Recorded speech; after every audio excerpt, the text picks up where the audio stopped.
What I want to do in the remaining time that we have, I've got some questions which I would love to hear answered, but I'd like to give you the opportunity as well to put any questions you might have in preparation for that. While I ask a question of our panel, please think of questions you might want to put. If our sound guys could have a roving mic ready. If you don't have any, don't worry, I've got plenty. But if you have questions of your own, I'm very, very happy to hear them. Before we do, let's jump in. Really, this is a question for Hakima and Gavin, I guess. And I'm not quite sure how to phrase it, so let me just extemporize. 1.5, there was this slogan, keep 1.5 alive, which was a kind of recognition that 1.5 was sort of unwell, to say the best of it, or moribund. Gavin, you've suggested that 1.5 isn't achievable. In your presentation, you did talk about, you used the figure 1.5. First of all, is it achievable? And secondly, does it matter how we frame these targets and these thresholds? Are we learning anything about how the public responds to the messaging that we give them, which is aimed at persuading them, aimed at giving a sense of urgency, but could possibly end up building in a sense of complacency because, you know, well, 1.5, they said 1.5, then it came, then it went, nothing happened. Okay, well, there was a fire over the road, but other than that. So just some, as I said, it's not a very clear question, but just your reflections on that. Let's start with you, Hakima, please. Thank you. 1.5. First of all, let's explain why this figure, it's not data arithmetic, it's about lives. In 2000, I think 15, correct me, or 16, we have asked the IPCC to work on whether we should maintain under the Paris Agreement 2 degrees C or 1.5, because the small island were that time claiming for less than 2 degrees C, otherwise they will disappear because of the increase of the sea level of water. So this group of experts were working for 1 year or 2 years until 2018, and they came with science, and I believe that we should give the power to the science, because everything that was predicted by the IPCC and the expert is arriving now. You know, they predicted the shortage of water, they predicted the fires, they predicted the rise of the seawater. So we need to give the trust and the power to the science. So in 2018, we decided that it's 1.5. Why 1.5? Otherwise, some small parties in the world will disappear completely. So today, is it important to maintain this 1.5 alive? Because indeed, it's in danger. After many years from the Paris Agreement, we did not progress. We invested a lot. Many progress have been made in terms of technology, innovation, but in terms of CO2 emissions reduction, we did not progress. So this 1.5 degrees C is not only reachable, it's important and indispensable to reach it. Otherwise, we are just condemning population to die. And I remember what the Prime Minister of Philippines says once in our COP. He said, each time I am coming to negotiate under the Paris Agreement, I have the feeling that I am negotiating for whom will die and who will survive. No one should die because of climate change. Thank you. Gavin, your thoughts? I don't disagree with the sentiment behind it, but to keep temperatures to not overshoot 1.5 degrees, we effectively had to get to net zero tomorrow. and it's not going to happen, right? There's inertia in politics, there's inertia in technology, there's inertia in deployment, and short of a massive economic crisis, we're not going to do that. Are there paths that overshoot and then we kind of bring it back down? Yes, but the more you overshoot, the more challenging that task is, to the point where you have to find ways to remove carbon dioxide from the atmosphere that really, they don't even exist even on paper. So my rather realistic sense as a scientist who's looking at how fast we're going is that we are going to shoot through 1.5 and we may not slow down until we get past 2. And that's a tragedy, because you're absolutely right. There are impacts and people will die and infrastructure will be lost, and a lot of that will be irreversible. Now, let me kind of pivot a little bit to kind of answer the rest of your question. 1.5 is a very odd signifier, right? Because if you ask somebody, is 1.5 a big number? They go, no, not really. Does it? It's a very small number. It's big in the context of how the temperature of a planet changes. It's huge, right? But in terms of what people understand by 1.5 degrees Celsius, the temperature in this room has fluctuated more than that just from us sitting here, and none of you have gone extinct. Nobody's died. And so it is seen like something that is small and not relevant, but in the context of a planet, it's a much bigger deal. Interestingly, in the United States, because they don't understand Celsius, it means nothing. It's just a signifier. It doesn't mean anything to anybody. And so 1.5 C in the United States actually works better as a signifier, because nobody translates it into an everyday temperature change. Yeah. But there's this confusion between this political target and this notion of a tipping point, a point at which terrible things will happen. Nothing terrible will happen as we go from 1.49 to 1.51, right? The amount of damages are increasing exponentially, but nothing special happens at 1.5. Nothing special happens at 2. It's just that these are,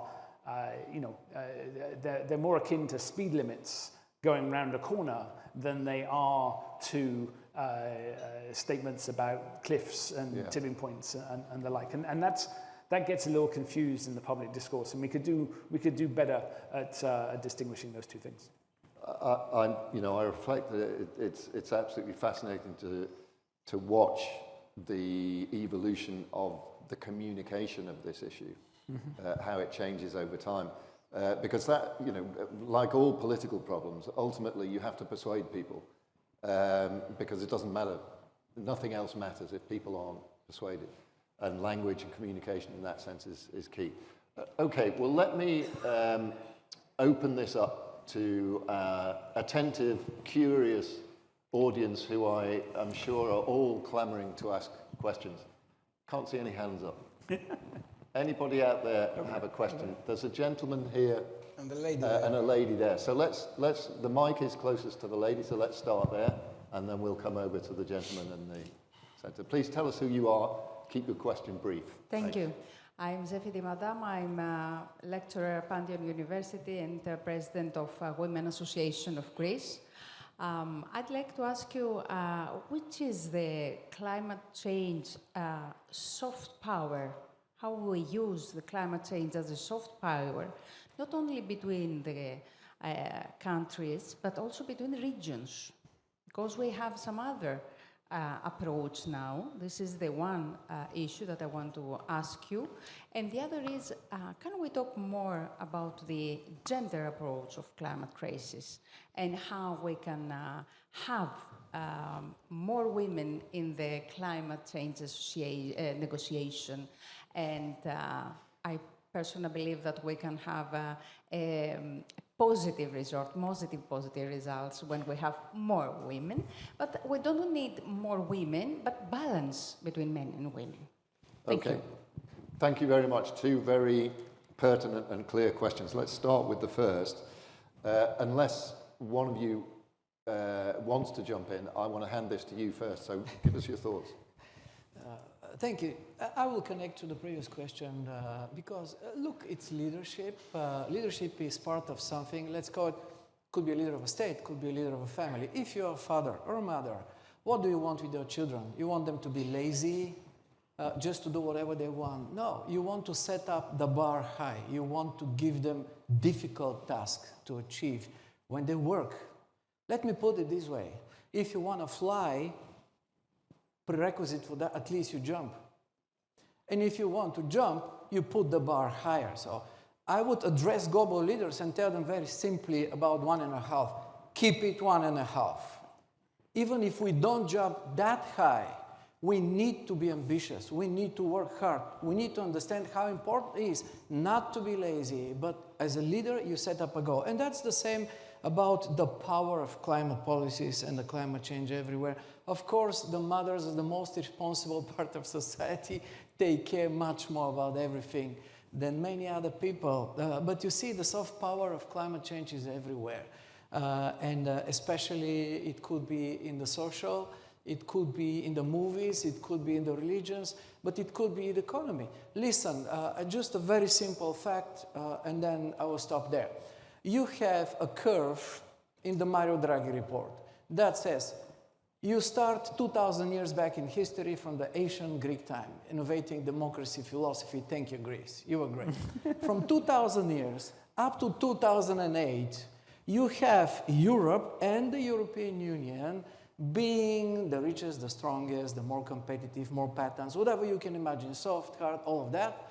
And the European Union also's GDP, per capita, per PPP, whatever it is, was much bigger than the United States, leading in the world, Europe together with the UK, of course. Europe, Europe, Europe. And then since 2008, it all changes for 15 years, so that Europe generally is moving up on all those with 15% altogether, and the United States 80%. So basically, the very simple question, what did we do wrong? Or the Americans right, so that we're growing up for 15 years with 15%, 1% a year on everything, innovations, whatever, and the Americans 80%. And I ask a lot of leaders, I ask a lot of people, European Commission, European Parliament, you have all the suspicious theories in place, but you don't get the real answer. To me, the real answer is digitalization, stupid. Digitalization. Look at your mobile phone, how many apps you have there, European. The only one I have is Spotify. European clouds, European digitalization, data as the new petrol. Where is that? So we have a lot to do, and now we face a new curve where America with the AI is going to multiply it heavily, and we are still having the debate about where we are, what are we going to do, and I'm telling you it's going to be even worse for the European Union. So here's my point. I disagree with something that was said here, that actually to be sustainable is not part of future competitiveness. I should say it's the opposite. I'm giving a very clear example. AI is not just the AGIs that are going to be 100 platforms. You have thousands of specialized NGIs that will make all of us much more efficient, much more competitive, much more if we decide to work on that. And all those specialized eyes, the very simple question is, where is the European Union into AI gigafactories, AI data centers, whatever? And the very simple question here is, I negotiate, we negotiate. It only goes where you have a lot of excessive energy, and it goes where you have a cheap energy. And you cannot get a cheap energy with nuclear. You cannot get a cheap energy with coal. The only way to get cheap energy today in Europe, to have the AI gigafactories, to make Greece more competitive, Bulgaria, is to have sustainable investments and solars and batteries and all that stuff. By any means today, it's the cheapest energy ever. So if you want to have a blink in the future, you want to work for the future, you better make sure it's sustainable, even investments in the energies. Okay, thanks very much. I'm very slightly shocked to hear that you don't have Angry Birds on your phone. No, I thought everybody had Angry Birds, but you say you favour European innovation, but you don't play Angry Birds. That's a terrible. But I watched the movie. Terrible confession. Can I add to that? The Angry Birds question. No, to the question of the role of Very soft briefly, power. because I do want to get to our other Sure. questions. So the example of this work of using climate to try to build peace is an example of soft diplomacy.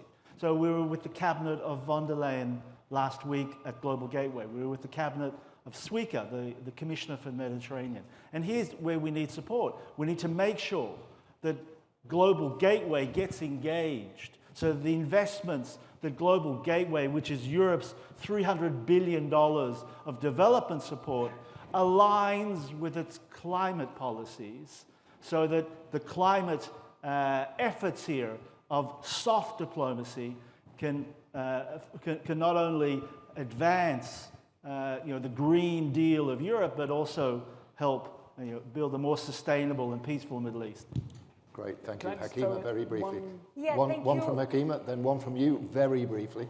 Thank you so much for the question.